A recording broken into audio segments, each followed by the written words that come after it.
Assalamualaikum dan salam sejahtera. Hai kawan-kawan, apa khabar semua? Saya Laila Mekah binti Muhammad Reda, wartawan cilik TVPSS SK Hijrah Badung. Sekarang ini, saya berada di Dewan Baitusina SK Hijrah Badung Daro, di mana berlangsungnya satu acara yang penuh bermakna dan berprestij. Tahu tak kenapa? Kerana hari ini adalah pengiktirafan rasmi dalam Majlis Watikah Pelantikan Pengawas dan Pembimbing Rakan Sebaya.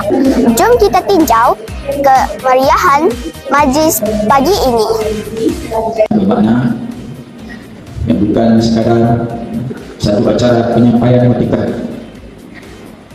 tetapi merupakan satu pengiktirafan dan amanah besar yang diberikan kepada murid-murid terpilih.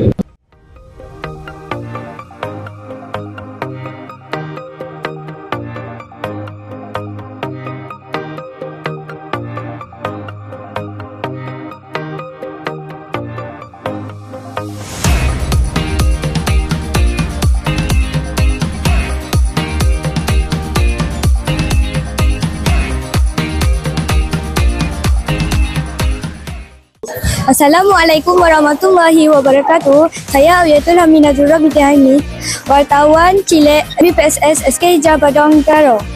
Hari ini saya bersama dengan Cikgu Syafia. Cikgu Syafia, saya ada soalan dengan Cikgu Syafia. Apa harapan Cikgu pada pemimpin cilik? Okey, harapan Cikgu untuk pemimpin cilik, jalankan tanggungjawab anda dengan amanah dan berdedikasi terhadap cabaran yang akan datang. Bersama saya, Ketua Pengawas SK Hijrah Badung, Hafid bin Hardi. Saudara, apa perasaan kamu selepas menjadi Ketua Pengawas SK Hijrah Badung?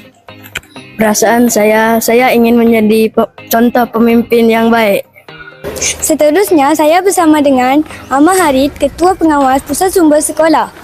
Saudara, apa perasaan kamu selepas dilantik sebagai Ketua Pengawas Pusat Sumber Sekolah?